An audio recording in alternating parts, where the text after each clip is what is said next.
제목이 너는 교회가 되어라인가요? 예.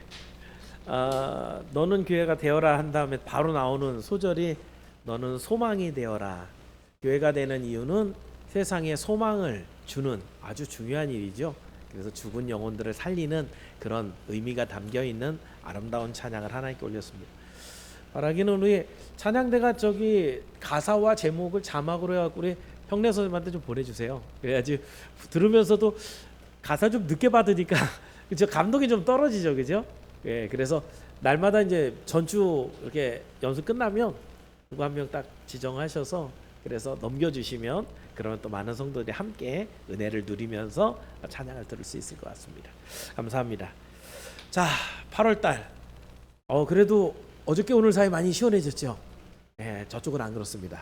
태백산금 넘어가면 어제 거기 37도 막 이랬습니다. 오늘 아침에 일어나니까 20도, 21도. 현재 제가 올라오기 직전에 21.5도였거든요. 강릉 표준 온도.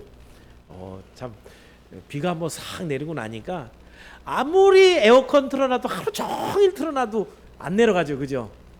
우리 하나님이 한번 그냥 쏟아버리면 싹 식어버리면 시원한 그런 날이 옵니다. 이런 것들 하나하나는 증거예요. 우리 하나님이 얼마나 간단하게 이런 일들을 하실 수 있는지 보여준다 이거죠. 여러분이 아무리 많은 죄가 있어도 우리 주님이 십자가에 달리신 그 놀라운 은총으로 한 번에 싹 다 용서해 버리시는 이 놀라운 은총을 자연 계시를 보면서 알라 이거죠. 오늘도 우리는 그런 하나님을 믿고 있는 하나님의 자녀인 줄을 믿기를 축원합니다. 자, 8월달 한 달 동안에 우리 교회의 비전들 하나씩을 살펴보는데 특징적으로 아브라함의 모습을 통해 이 5가지 비전을 하나씩 투영해 가고 있습니다. 지난주는 바른 예배. 그래서 바른 예배 시작은 우리부터 시작하는 게 아니에요. 하나님이 먼저 주시죠. 그죠? 바른 말씀을 주시는 거기서부터 시작을 하고 그 말씀이 왔을 때 예배라는 것은 혼자 드리는 게 아니에요. 하나님이 주시면 우리가 반응으로 드리고 하나님이 또 주시면 또 그걸 갖고 드리는, 그러니까 하나님이 주신 바른 말씀에 대해 우리는 그 말씀에 대한 온전한 순종으로 드렸을 때 그게 바른 예배가 되는데, 그런데 마귀가 거기서 가만히 안 있지요, 그죠? 아브라함 같은 경우도 바른 예배 드렸는데 어려움과 고통이 찾아왔을 때 그때 아브라함은 인내하고 그리고 충성합니다. 그랬을 때 하나님께서 그 믿음의 모습을 보시고 언약을 확장시켜 주시는, 이 땅을 네 후손에게 주리라 주시는 하나님의 복이 더 임한다. 그래서 바른 예배는 반드시 인내하며 충성하며 끝까지 그 믿음을 유지하는 것이 바른 예배의 모습이다 라고 했습니다. 자, 이제 두 번째 비전은 뭐죠? 예, 두 번째 여러분 현수막에 있는 대로 바른 말씀으로 교육하는 그런 교회가 우리 두 번째 비전입니다. 자, 교육은 입술로만 하는 게 아닙니다. 교육은 반드시 교육을 시키는 사람의 삶의 모습이 담깁니다. 그래서 특히나 세상의 교육은 학원, 수학학원 수학 잘하는 사람이 가르치면 되죠, 그죠? 그런데 신앙교육은 그렇지 않아요. 신앙교육은 머릿속에 있는 걸 연결해 주는 게 아니고 삶을 보여주는, 삶을 가르쳐 주는. 우리 이제 교육부서의 선생님들이 그게 참 힘든 거예요. 아이들에게 오늘 공과를 가르쳐 주는 건 한 30분 공부하면 되거든요. 근데 그것이 아이들한테 그대로 전달되려면 그렇게 살아가는 공과의 내용이 내 삶에 보일 때, 우리 선생님 그렇게 살아, 이러면 교육이 온전하게 전달된다는 거예요. 자, 오늘 본문에 아브라함이 이제 교육하는 부분 중에 특히 오늘은 이삭과의 관계에서 나타나는데, 사실은 아브라함이 상대한 사람이 이삭만 있는 건 아니죠. 아브라함을 통해서 교육을 받고 변화된 사람들이 많은데 오늘은 성경의 구석구석 이제 몇 군데를 찾아가면서 여러분과 나눠볼 겁니다.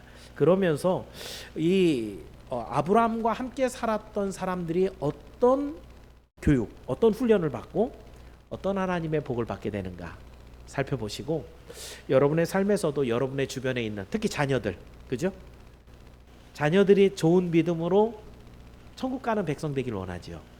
또 여러분 주변에 있는 사랑하는 사람들, 여러분의 주변에 있는 후배, 또 교회의 여러 사람들에게 여러분의 믿음의 삶을 잘 보여주고 그것으로 교육해서 여러분을 통해 많은 믿음의 열매들, 생명의 열매들이 많이 생겨나기를 주님의 이름으로 축원합니다. 그래서 오늘 드리는 말씀 제목을 아브라함의 바른 교육 3가지 정도 살펴볼 겁니다. 자, 첫 번째는요, 롯에게 섬김의 본을 잘 가르칩니다. 자, 이번에 먼저 누구부터 가요? 롯부터 갑니다. 지난 12장에 하나님이 아브라함 불러갖고 가나안까지 오는데 갈대아 우르에서 바단 아람 갔다가 가나안까지 내려오는데 거기에 뭐 종들도 있고 가축도 있지만 중요한 핵심 인물들은 아브라함과 아내와 또 한 명 조카였던 롯이 있었습니다. 자, 이 아브라함의 가는 길들이 그렇게 평탄한 길은 아니었죠. 뭐 보면은 뭐 애굽에 내려갔다가 바로에게 아내 뺏겼다가 찾아오기도 하고 이런 과정에 여러 가지 어려운 일을 누구도 같이 겪어요? 롯도 같이 겪어요. 그런데 중요한 것은 롯이 그것을 겪으면서 아브라함과 함께 있으면서 사실 1차적인 책임은 아브라함에게 다 있죠. 그죠? 그러니까 무슨 일이 있으면 아브라함 삼촌이 알아서 하시겠지 이러지만 일어나는 일들을 보면서 깨닫습니다. 하나님의 말씀대로 저렇게 사네? 그 말씀대로 살았더니 하나님이 거기 계시네? 하나님이 계시니까 어마어마한 능력이 나타나네? 이걸 롯은 보는 거예요. 그런데 덩달아서 아브라함이 복을 받을 때 같이 복을 받습니다. 오늘 여러분이 보실 구절이 이제 13장으로 한번 넘어가 볼게요. 창세기 13장 1절 2절을 한번 찾아서 한번 같이 읽어볼게요. 앞에 있습니다. 자, 같이 읽어봅니다. 시작.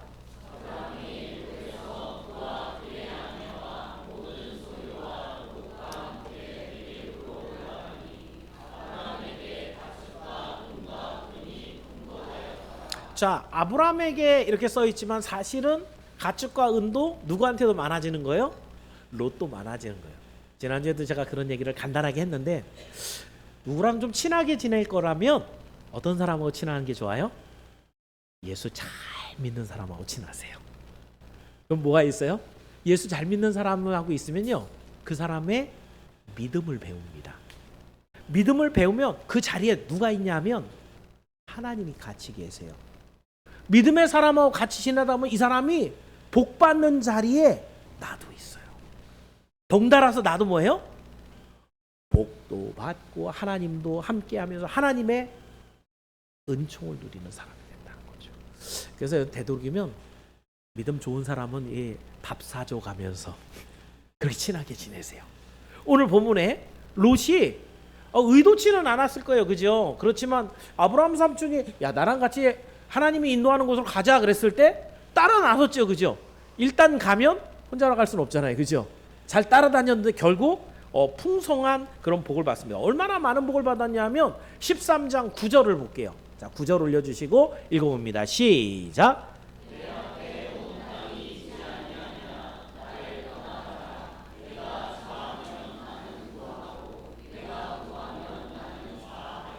왜 이런 말을 하는 거예요? 지금 아브라함이 하는 얘기예요. 롯에게.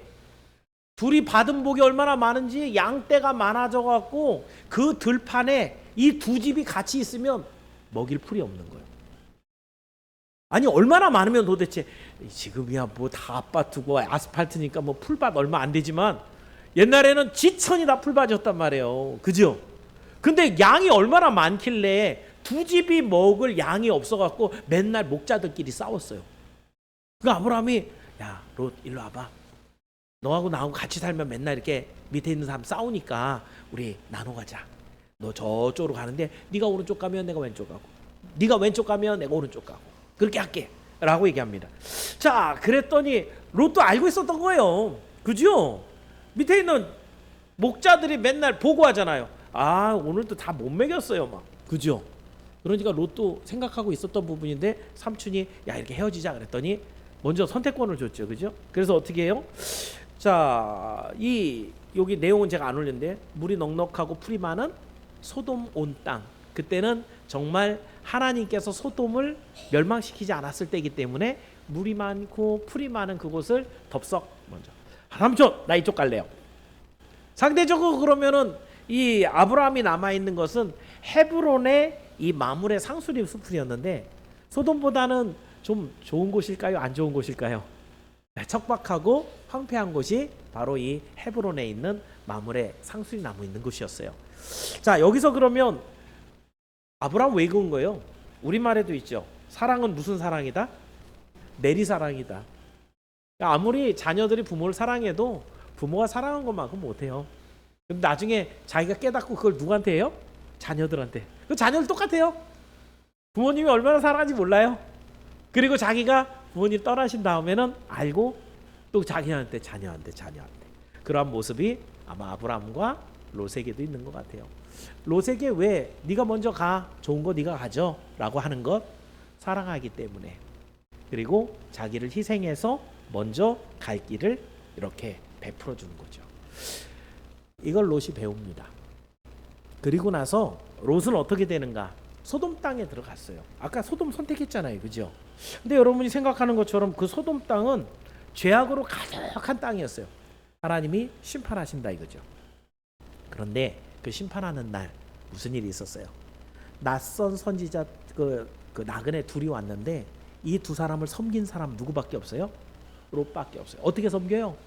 동네 사람들이 다 무시하고 외면하는데 그 사람들 내놓으라고 하는데 자기가 자기 딸들을 동원해서라도 그 나그네들을 지켜주려고 애를 씁니다. 희생, 헌신하는 이 모습. 결국은 롯은 어떻게 돼요? 소돔에 불이 떨어져서 멸망당할 때 그 4명, 롯과 롯의 아내와 두 딸만 천사 2명이 데리고 나가고 나머지 거의 다 죽어요. 멸망당한다고, 심판당한다고요. 왜 롯은 구원받은 거예요? 천사를 정말 지극정성으로 잘 섬기는 선을 보여줬기 때문에 였어요. 누구한테 배웠을까요? 갈대아 우르에서 옛날에 기억도 안 나겠죠.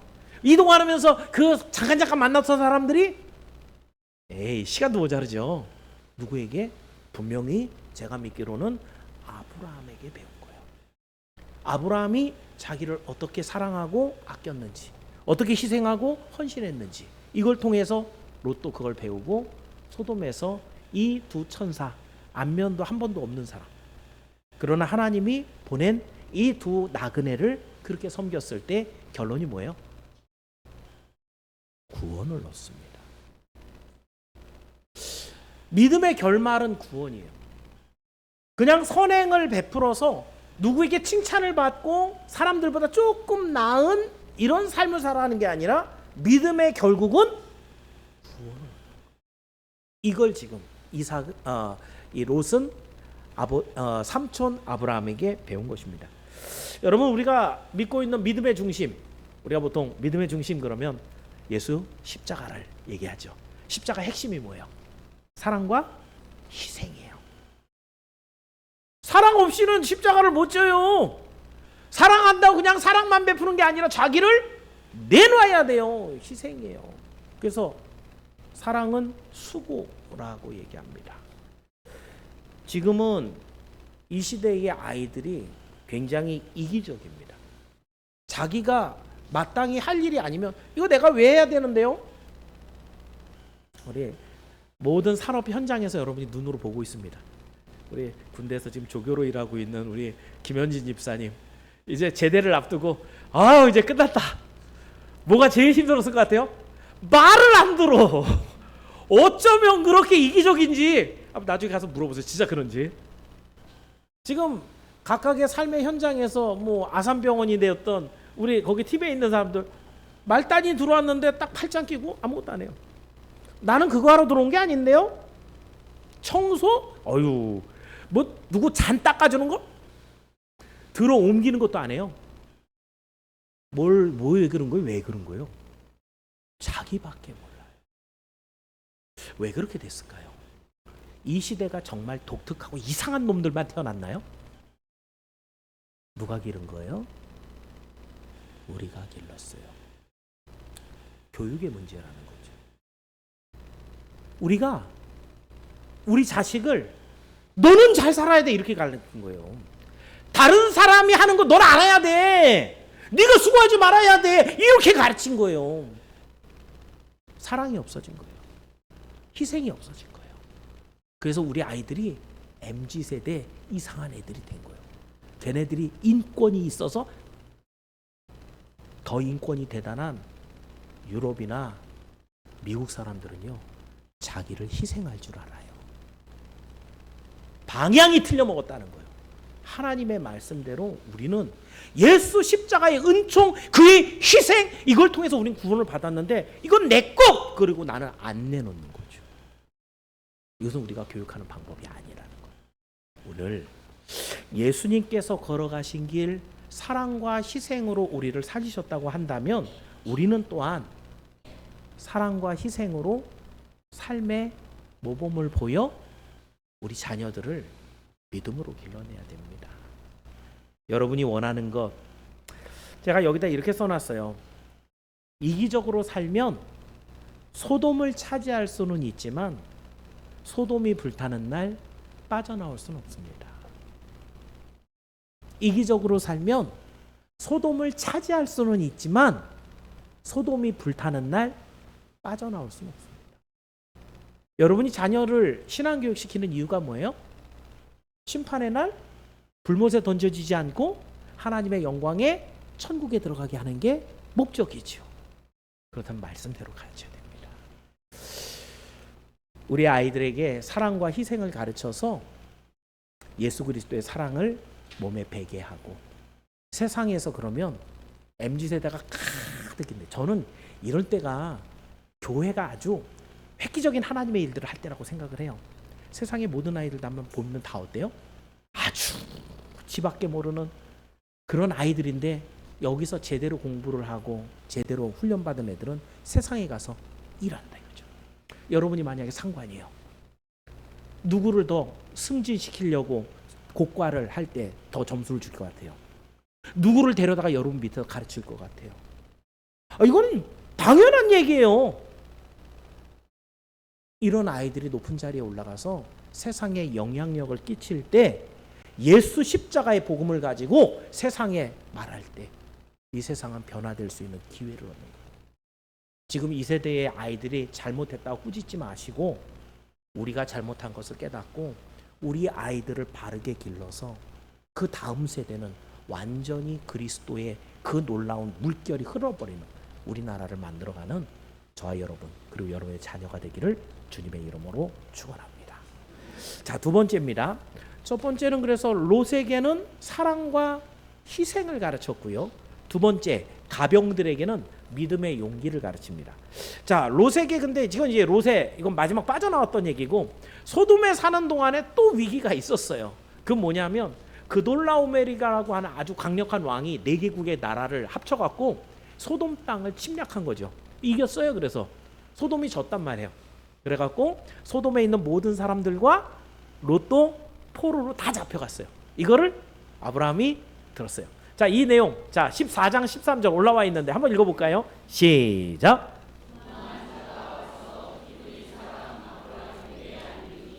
자, 도망한 사람이 와서 아브라함에게 알렸어요. 자기 혈육이라고는 지금 여기 가나안 땅에 남아있는 게 롯 하나밖에 없는데 아브라함이 깜짝 놀랐겠죠. 그죠? 그리고 나서 다음에 이제 추진합니다. 롯을 구하기 위해서 14절인데 한번 읽어볼게요. 시작.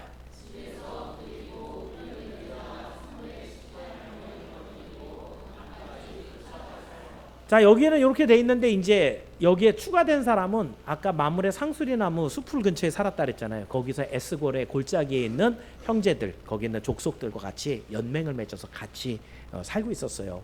거기 사람들도 몇 데리고 몇 명이나 따라갔을까요? 제가 볼 때는 100명 안팎이었을 것 같아요. 그죠? 그러니까 이 318명만 숫자가 정확하게 나와요. 자, 문제는 여러분 그돌라오멜이 5개 나라 소돔과 고모라와 있는 그 5개 나라 왕들을 다 쳐서 이길 정도면 군대는 얼마나 있었을까요? 최소한 아무리 고대 전투였어도 10,000명이 넘었을 거예요. 근데 지금 몇 명 데려갔다고요? 추가해갖고 한 500명 잡자고요. 많이 잡아서 500명으로 해갖고 그 나라 10,000명이 넘을 만한 그 4개 나라를 그것도 전쟁에서 이겼으니 사기가 높아요? 떨어져 있어요? 잘 싸우는 사람들이에요? 못 싸우는 사람들이에요? 아니 가병이라고요. 집에서 훈련시킨 318명. 집에서 훈련해봤자 전투에 실전도 없을 텐데 싸워봐야 얼마나 잘 싸우겠어요? 어떻게 이겼을까? 밤에 습격을 해서? 그건 방법적인 거죠. 그죠? 우리가 일단 대답을 한다면 성경적으로 대답하면 어떻게 해서? 하나님이 도우셔서. 그죠? 하나님이 도우셔서. 근데 어떻게? 죽이는 건 누가 죽여야 돼요? 하나님이 이렇게 가면은 칼 대지도 않는데 막 끄 죽어요? 영하지. 칼로 베야지 죽죠. 적어도 318명은 싸우러 가서 생명을 걸고 죽기까지 싸웠을 거예요. 그죠? 근데 여러분 생각해 보십시다. 종. 주인의 소유죠. 종의 습성이 어때요? 오늘 안 맞으면 돼요. 내가 한 거 내 책임만 아니면 돼요. 엄살 부리고 변명하고, 이게 종의 가장 그게 큰 특징이에요. 여러분 이거 어디서 볼 수 있어요? 출애굽한 이스라엘 백성들이 광야에서 한 짓들 뭐 했어요? 400년 동안 애굽에서 종살이 했었거든요. 그러니까 하나님 말씀하면 불평하고 원망하고. 불평하고 원망하는 건 종의 특징이에요. 종의 특징이에요. 주인은 자존감이 있어요. 책임감이 있어요. 불평하지 않아요. 책임을 지고 나가는 거예요. 이게 주인이에요. 이 아브라함의 318명은 종인데도 불구하고 어떻게 그렇게 목숨을 걸고 힘껏 싸워서 이겼을까요? 아브라함에게 배운 게 있는 거예요. 사실은 할례를 처음 하나님이 주실 때 하나님이 할례 누구 하라 그랬어요? 야, 내가 너는 하나님의 택한 백성 하니까 포피를 딱 잘라갖고 하나님의 백성의 표를 네 몸에 가져. 남자들마다 해! 라고 했는데 아브라함과 그 롯만 하는 게 아니라 돈으로 산 누구든지 너의 가족 안에 들어와 있는 그 종들까지 다 해. 여러분, 할례는 구원의 표였거든요. 지금은 세례란 말이에요. 그럼 남자인데 종인데 할례를 갖고 있다. 구원을 받은 거야, 안 받은 거야? 영적으로 얘기하면. 그죠? 이건 구원받은 표였어요. 아브라함은 하나님 앞에 받은 이 언약을 하나도 남김없이 종들하고 나눈 거예요. 그러면서 믿음을 가르치는 거예요.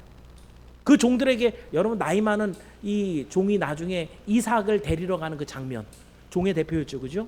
이 종이 하는 얘기를 들어보세요. 아브라함의 하나님, 내가 오늘 당신의 그 아들 이 이삭의 아내를 데리러 가는데, 아니 이 이역말리 떨어진 이 800km가 넘는 데를 얼굴도 안 본 남편을 내가 신랑 삼겠습니다. 따라올 여자가 어디 있어요? 하나님, 구하옵나니 순적한 길을 주옵소서. 기도하는 모습 누구한테 배워요? 아브라함에게. 아브라함은 자기가 얼만큼 믿음의 사람인 것을 삶으로 직접 보여줬을 거고, 그것에 감동한 이 가병 318명은 아브라함의 말이라면 하나님의 말씀처럼 여기고 따랐을 거예요.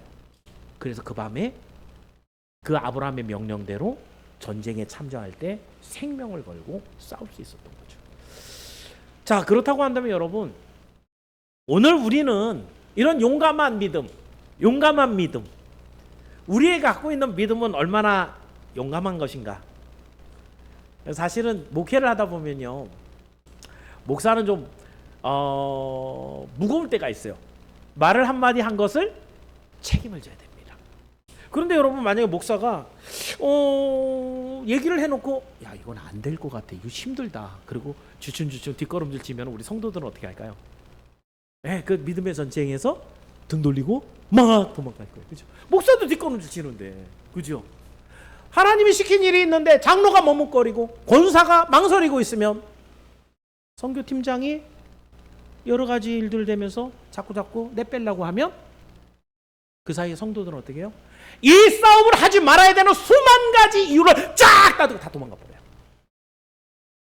하나님께서 주신 믿음의 전쟁을 하는 데 있어서 하나님이 지도자를 세우신 이유는 그 전쟁을 성공적으로 이끌어 승리를 갖게 하는 믿음의 그 용감한 믿음을 주어서 이루게 하심이죠. 그렇다고 한다면 아브라함은 그런 것들을 보여주어서 가병들을 용감한 믿음의 사람으로 세우는데 성공했던 거예요. 그래서 심지어 생명까지 걸어야 되는 상황에서도 앞다퉈 나가서 그 승리를 가져온 거죠. 자, 그렇다고 한다면 여러분, 이제 여러분입니다. 여러분은 뭐 전쟁터에 나가 칼 휘둘릴 일은 없잖아요. 그죠? 제가 여기서 한 가지 여러분에게 얘기할 것은, 믿음의 부모는 믿음의 눈을 가지고 있어야 됩니다. 믿음의 눈은요, 보는 게 달라요. 전쟁의 언덕이 있는데 믿음의 눈은 그 전쟁의 언덕 뒤에 있는 승리를 볼 줄 압니다. 이 일을 하는데 하나님이 어떻게 할지 모르는 거, 우린 다 몰라요. 미래의 일을 어떻게 알아요? 근데 믿음은 바라는 것의 실상이요. 하나님께서 우리가 기도하고 원하는 것 이미 주시려고 다 미래라고 하는 언덕 뒤에 딱 놔뒀는데, 믿음의 눈은 뭘 보는 거예요? 그 뒤에 있는 걸 보는 거예요. 세상의 모든 부모들은 어떤 거예요? 눈앞에 있는 걸 봐요. 야, 네가 지금 놀 때냐? 공부해야지. 네가 지금 이럴 때냐? 다른 애들 봐라.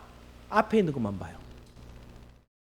믿음의 부모는 언덕 너머에 있는 하나님의 약속을 보고 승리를 보는 거예요. 다른 아이들이 다 세상을 향해 달려갈 때도 너는 하나님을 향해서 이걸 넘어가야 돼. 그 뒤에 하나님 주시는 승리가 있어. 이걸 볼 줄 아는 부모가 그 아이를 믿음의 용장으로 길러내는 거예요. 아이를 늘 눈앞에 있는 걸 보아서 요거잖아, 그러니까 요렇게 해야 돼. 그러면 얘는 어떻게 커요? 그거 못 넘어가요. 평생 그렇습니다. 세상 중에서는 똘똘하게 살아가는 것 같이 보일 거예요. 그죠? 그런데 하나님이 주시는 능력과 권세는 하나도 체험할 수 없어요. 왜? 믿음 뒤에 있는 승리를 볼 수 없기 때문에. 이게 참 설명하기 어려운 거예요. 세세하게 설명하면 시험 들어요. 여러분 깊이 생각하고 고민해 보십시오.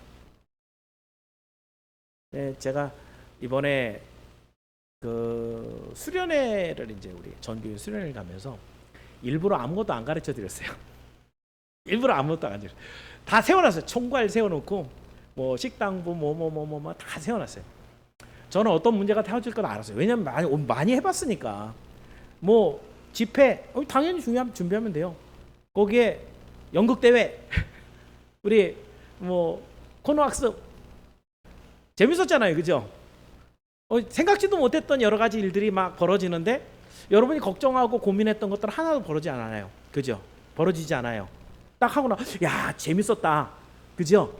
그리고 나서 연극 대회 준비할 때도 그런 얘기가 많았습니다. 연극 대회 한 번도 안 해보셨잖아요, 그죠? 이거 어때요? 연극 대회 때문에 나 수련회 안 갈래요.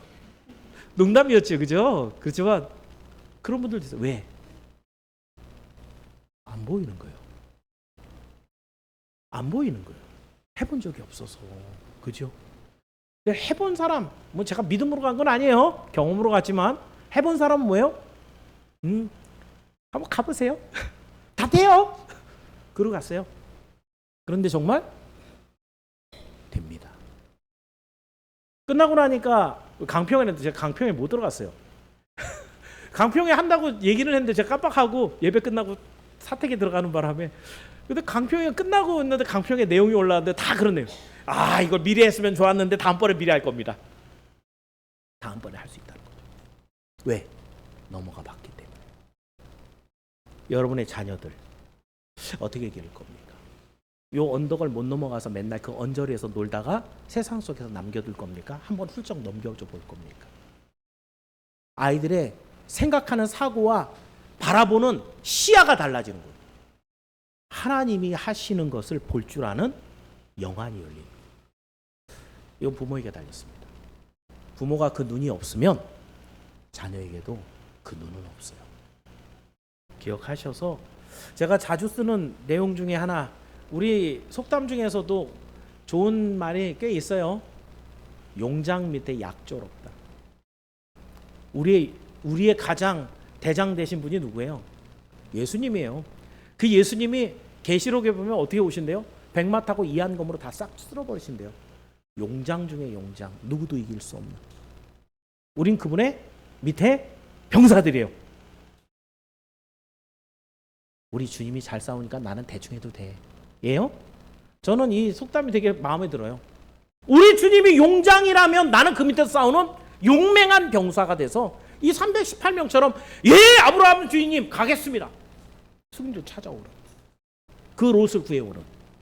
이런 승리를 가져오라고 주님 명령하시잖아요. 이기는 자는 내가 준다.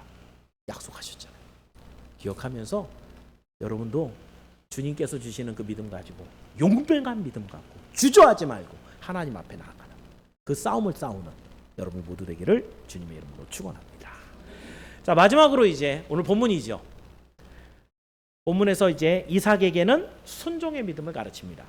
자, 롯과 가병들에게도 이렇게 하나님을 믿는 믿음을 가르쳐 줬다고 한다면 자기 하나밖에 없는 독자 이삭에게는 뭘 가르쳐 줬겠어요? 그렇죠. 믿음 중에서도 어마어마한 훈련도 시키고 말씀도 가르치고 몸으로 보여주고 얼마나 잘 가르쳤을까. 그죠?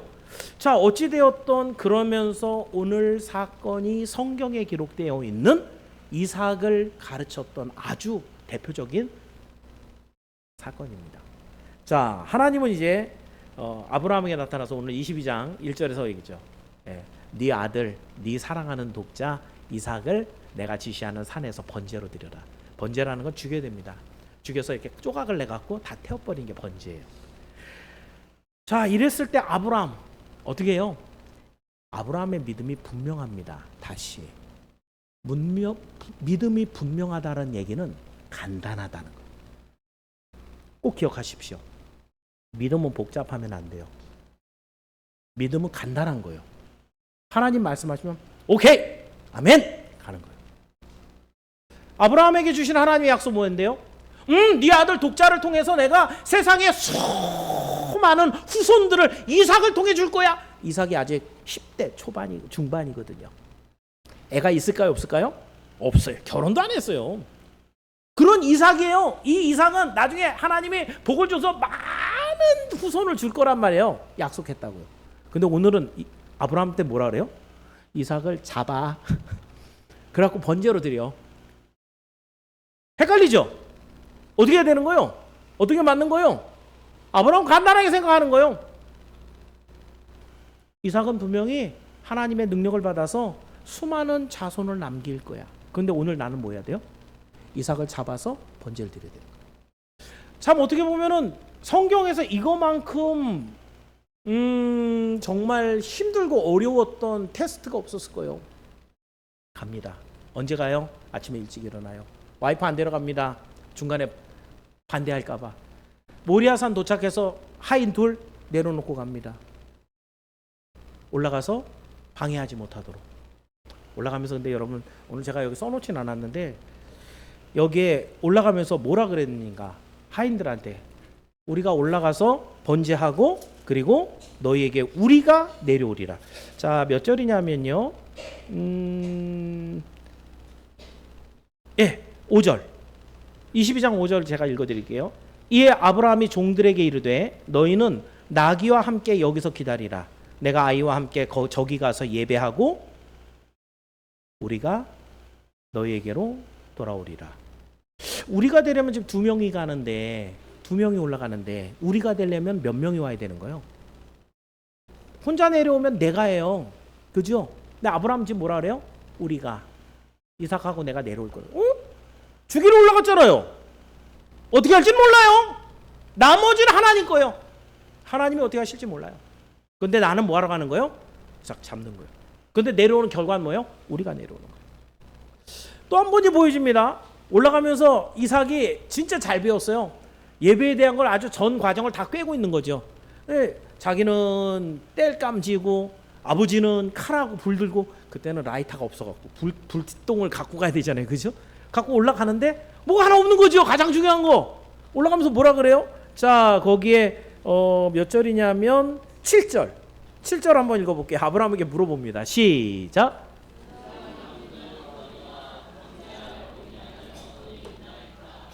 어린 양이 있어야지 번제를 드릴 텐데 어린 양, 이 제일 중요한 게 없다는 거죠. 이삭이 딱 지적했더니 아브라함이 8절에 대답합니다. 8절 시작.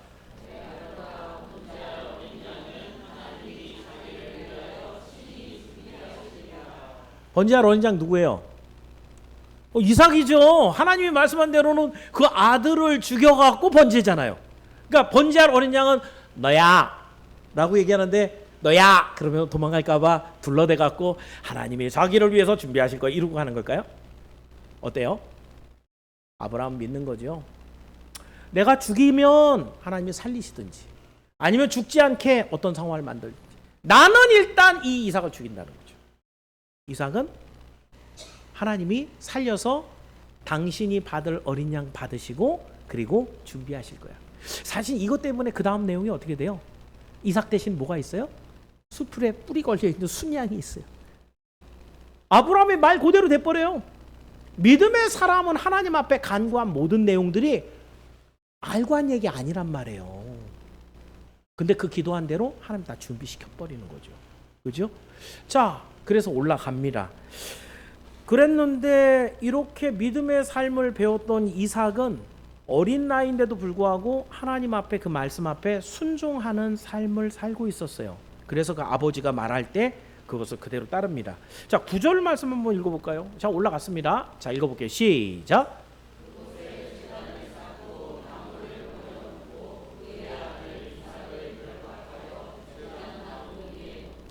여러분 이게 제가 자주자주 얘기하지만 이제 산에 올라갔어요. 거기 하나님 지시한 곳까지 가서 제단 흙으로 이렇게 쌌습니다.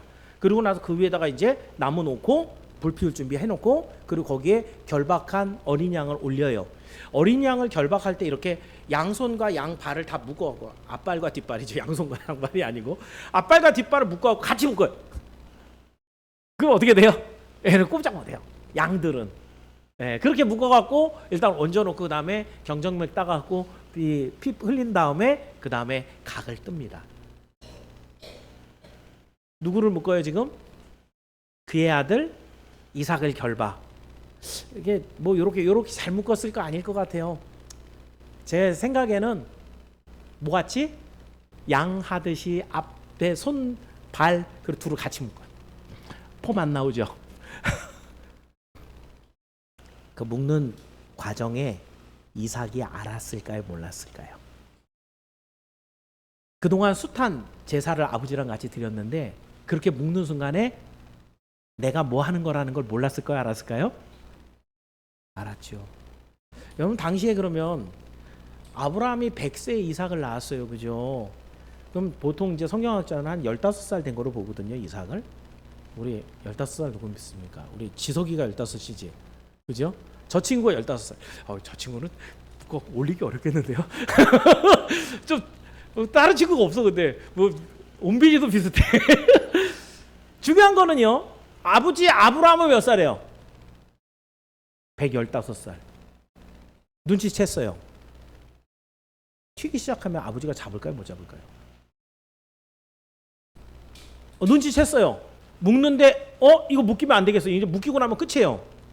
힘으로 아버지를 빡 밀어치면 아버지보다 힘 셀까요? 안 셀까요? 왜 묶였을까요? 이삭의 저 결박 안에는 이삭의 순종이 들어있어요. 자기가 그것을 그대로 받아들이는 거예요. 아버지가 별다른 설명 안 했을 것 같아요. 설명하면 자기도 속상하잖아요. 이삭이 가만히 그걸 다 하는 것 옆에서 다 도와주고 나서 일로 와보니라 손 묶는 거죠.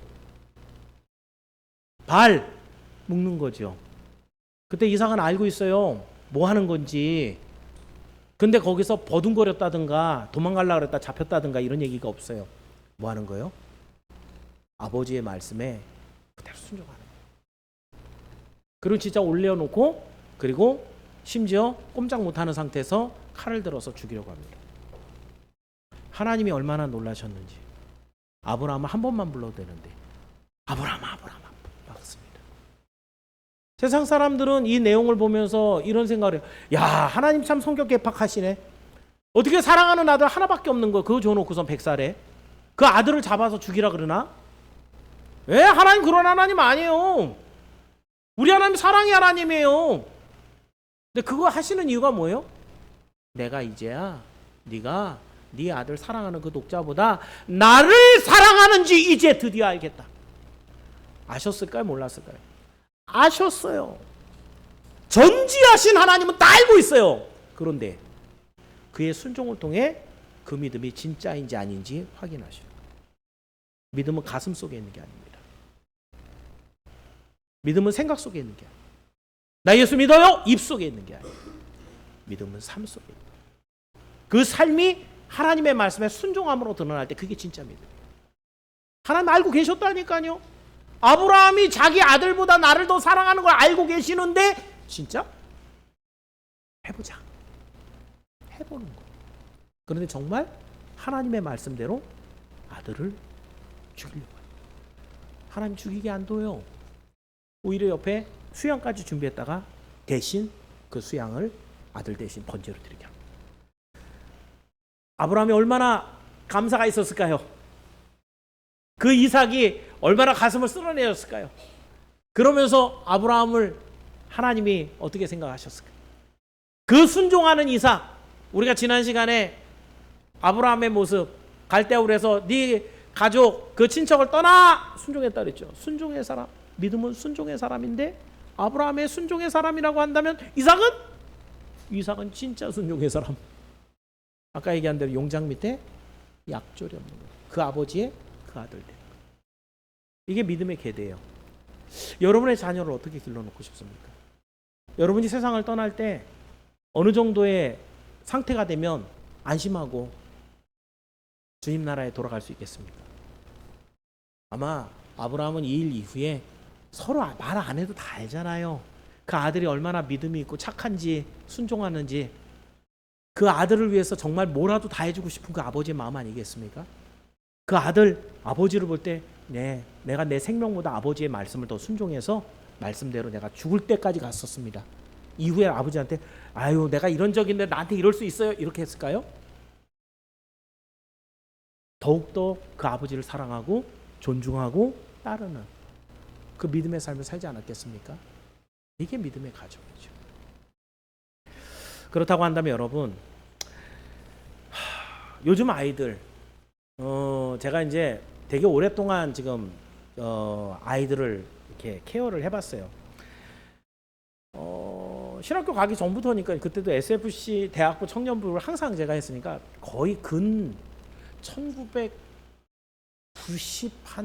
4, 5년부터 계속 그러면은 거의 한 30년 넘게 제가 지금 SFC 대학부 청년부를 지금 계속 케어를 하고 있는데 이 바뀌긴 합니다만 뭐 한 20년 정도 전부터 중2병이라는 게 생겼죠, 그죠? 사춘기 그러면은 요즘에는 한 2번 정도 기본 옵니다. 첫 번째는 초등학교 5학년, 6학년 때, 두 번째는 여러분이 잘 아는 대로 중학교 2학년 때, 한 번 더 오는 친구가 있어요. 고2 때 한 번 더 옵니다. 여러분이 그 교육의 현장에 있는 분들은 알아요. 제 말이 맞는 말인지 틀린 말인지. 그러면 그 사춘기가 오면 애들의 특징이 뭐예요? 갖다 들이받아요. 말 그대로 정말 생각이 많아져서 사춘 생각의 봄이 왔다는 얘기죠. 그래갖고 그 생각이 너무 넓어져갖고 자기 존재는 어떤 존재인가? 맨날 엄마한테 돈 달라 그래서 깎아서 먹었던 그런 존재에서 이제는 나는 어떻게 살아가야 되지? 나는 왜 존재하고 있지? 나는 앞으로 어떤 사람이 될 거지? 이거를 생각을 폭넓게 하는 시간이 사실 사춘기예요. 그죠? 그런데 우리 아이들에게 우리가 사춘기라는 이름을 어떻게 써줘요? 외계인이 되는 시간. 말하면 말 안 듣고 지방에 문 탁 닫고 들어가서 열지 않고 시키면 안 하다가 나중에 떼부리고 땡깡 부리는 논리와 여러 가지 아무리 타일러도 바꾸지 않는 지멋대로인 시간. 이걸 사춘기.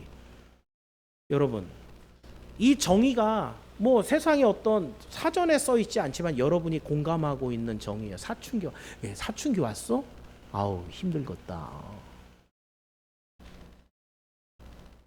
세상이 정의하고 있는 개념과 하나님이 만들어 놓은 그 사춘기가 얼마나 큰 괴리가 있는지 아십니까? 제가 예수를 제대로 믿는 아이들은요, 사춘기를 굉장히 멋있게 통과해요.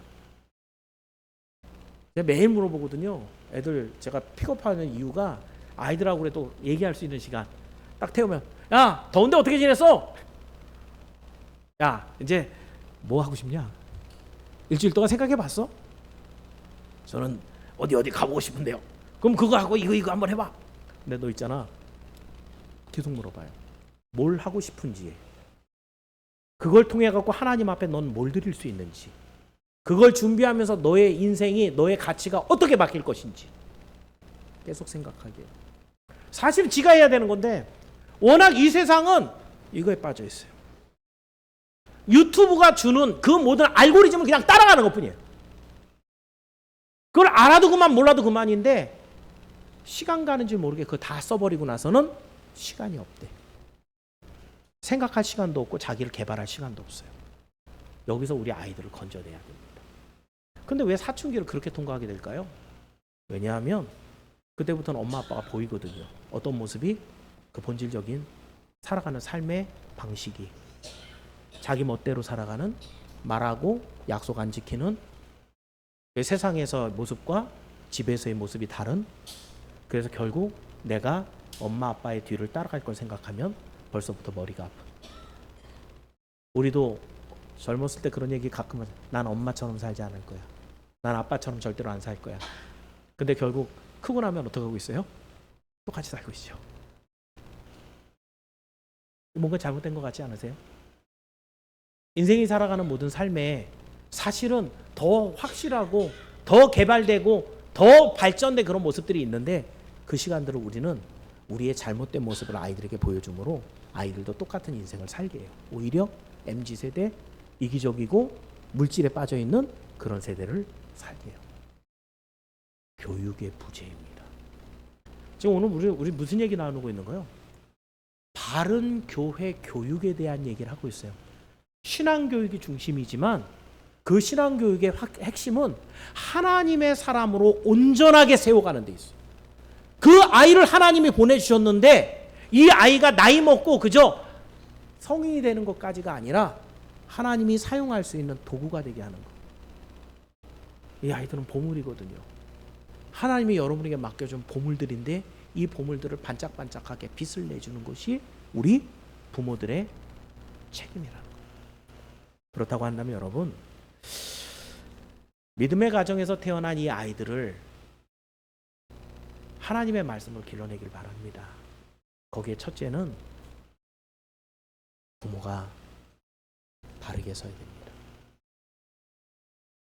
나는 옆으로 걸어가지만 넌 똑바로 앞으로 가야 돼? 안 그래요. 똑같이 옆으로 걷습니다. 부모가 하나님 앞에 믿음을 보여드리는 것만큼, 희생하는 만큼, 충성하는 만큼 아이들도 하나님 앞에 믿음의 깊이가 깊어지는 거예요. 그래서 안 늦었습니다. 아직. 하나님의 말씀을 듣고 오늘부터라도 여러분이 바뀌십시오. 그럼 여러분의 자녀들도 그걸 보고 깨닫습니다. 기억하셔서 오늘 우리 선양의 모든 가족들은 그 믿음 안에서 아이들을 잘 길러서 아버지보다 더 귀한 아들, 엄마보다 더 귀한 딸들을 더 많이 정말 길러내서 하나님께 영광이 되며 하나님의 큰 복을 받는 여러분의 가문들이 되기를 주의 이름으로 축원합니다. 말씀을 정리합니다. 오늘은 우리 비전의 두 번째인 교육의 비전을 살펴보면서 아브라함이 주변에 있는 사람들 어떻게 가르쳤는가. 자기 조카 롯은 사랑과 희생을 통해 섬기는 것을 가르쳐서 그 섬기는 믿음이 구원을 줬다 했어요. 가병들은 용감한 믿음을 심어주어서 그 죽어있는 롯, 포로로 끌려가는 롯을 구원해내는 놀라운 승리를 이루게 해주셨어요. 자기 아들 이삭은 하나님 앞에 순종하는 믿음을 잘 가르쳐서 거기서 죽어야 되는 거잖아요. 그렇죠? 하나님 앞에 맡긴 인생 끝까지 순종하고 결박한 사람들 그대로 있으면 죽이지 않아요. 오히려 옆에 준비하신 여호와 이레의 순양을 드셨다가 거기서 구원받게 하십니다. 교육의 핵심, 구원입니다. 예수 그리스도를 믿는 믿음을 주어서 구원을 얻게 하는 것. 이게 교회 교육의 핵심입니다. 그래서 오늘 여러분들이 이제 사실은 이제 조금씩 교회가 갖고 있는 비전들에는 각각의 개별적인 이제 계획들이 있거든요. 그걸 간략하게 여러분과 함께 나눌 겁니다. 세 가지로 나눠서 보는데 우리 선양교회는 먼저는 개인 신앙 부흥 운동을 합니다. 한 명 한 명이 바른 온전한 주일 성수와 온전한 바른 예배의 삶을 확립해서 하나님 앞에 구원받은 확실한 신앙인으로 그걸 통해 갖고 가정마다 늘 예배를 드리며 그 신앙을 전수해 줄 수 있도록 교회 안에서 여러분의 선교팀으로 묶어서 아름다운 교제 속에 어떻게 교회를 이루어가는 것을 가르치는 이 개인들의 신앙의 부흥운동을 전개해 나갑니다. 뭐 특별하게 말을 붙여갖고 하지 않지만 이미 하고 있는 일들입니다. 두 번째, 이것을 기준으로 해서 조금 더 성숙하면 신앙 강좌를 하는 교회 성경대학을 지금 제가 계획 중에 있습니다. 제가 혼자는 못해요. 너무 바쁘겠죠, 그죠? 지금으로서는 사실은 제가 느헤미야 성경연구원을 매 목요일마다 올라가는데 만약에 시스템이 갖춰주면 제가 목요일 안 올라갈지도 몰라요. 그리고 그날 하루를 전부 다 성경대학으로 해서 성경대학인데 수준은 대학 수준입니다. 대학원 수준 아니고 대학원 수준이면 목사 되는 수준이고요. 그 정도까지는 필요 없고요. 신학대학교 가는 친구들은 사실은 그렇게 깊진 않아요. 근데 우리 성도들이 이걸 통해서 하나님의 말씀을 전하는 전도자가 되고 하나님의 교회를 섬기는 희생할 줄 아는 헌신자가 되는 이런 교육을 통해 하나님의 교회 일꾼을 길러내는 것. 이게 목적입니다. 마지막으로는 이렇게 길러낸 사람들 중에 누가 있어야 돼요? 제가 한 30년씩 이렇게 계속 목회할 수는 없잖아요. 저도 은퇴를 해야 되는데, 그죠? 다음에 교회를 맡을 주의 종들을 길러내야 됩니다. 제가 이제 한 15년 좀 안 남았는데요. 제가 이제 뭐 하나님께서 허락하시면 은퇴할 때까지 이 교회에 있겠지만, 그죠? 그렇게 한다 하더라도 15년 뒤에는 누가 와야 돼요? 새로운 목사가 와야 돼요. 하늘에서 뚝 떨어지는 건 없겠죠. 제가 믿기로는 선양교회는 굉장히 독특한 교회거든요. 하나님이 사랑하시고 귀하게 쓰는 교회예요. 그럼 그 교회의 면면을 알고 있는 사람이 목회자가 돼야 됩니다. 그래서 저는 우리 아이들 중에 길러내고 싶어요. 제가 지금 벌써 한 몇 명은 이렇게 마음속에 찜해놓고 있습니다. 말은 안 합니다. 엄마도 부담될 거잖아요. 하나님 주셔야 돼요. 그리고 나이가 들수록 성숙해서 교회를 이끌 만한 소양과 믿음을 갖고 있어야 됩니다. 리더십이 있어야 됩니다. 이것을 제가 하늘의 별과 같이 빛나는 사람들이라도 별운동이라고 같이 얘기합니다. 이런 아이들을 길러내는 것, 우리 선양교회 바른 교육의 비전의 큰 한 가지입니다. 기억하면서 오늘도 제가 마지막에 이렇게 써놨어요. 지난주에 했던 바른 예배 비전, 이 예배를 통해서 하나님의 능력과 복이 와요. 모든 에너지의 근원이에요. 예배가 하나님 앞에 드린 예배가 하나님이 주시는 지혜, 능력, 구원, 이 모든 것이 응축되는 에너지원이에요. 그러면 이 에너지원이 어디로 가야 돼요? 선교로, 개척으로, 복한 선교로 가야 돼요. 그걸 가게 하는 게 뭐예요? 교육입니다. 쉽게 얘기하면 예배를 통해 받은 하나님의 능력이 있다면 이걸 그곳에 다 뿜어내 줄 수 있는 펌프 같은 역할을 하는 게 바로 교육이라는 거예요. 그래서 교육은 중요합니다.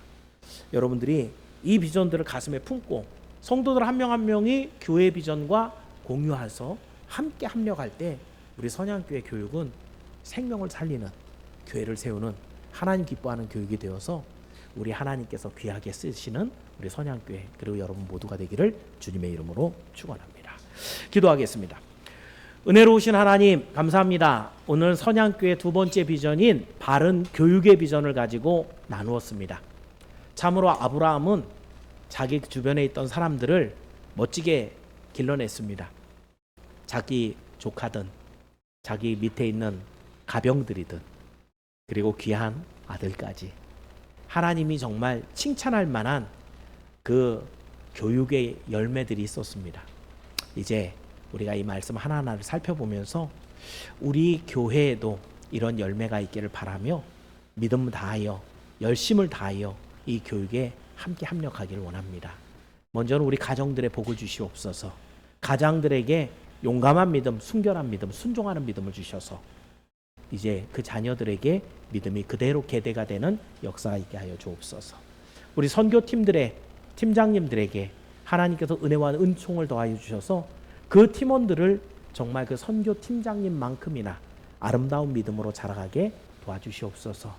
또 우리 중직자들을 주의 장조에 붙잡아 주셔서 이미 교회의 기둥으로 먼저 불러서 하나님의 일을 맡겨주셨사오니 모든 성도들이 다 중직자가 되도록 아름답게 양육하여 주님의 일에 소중하게 쓰임받는 우리 선양교회가 되기를 원하옵나이다.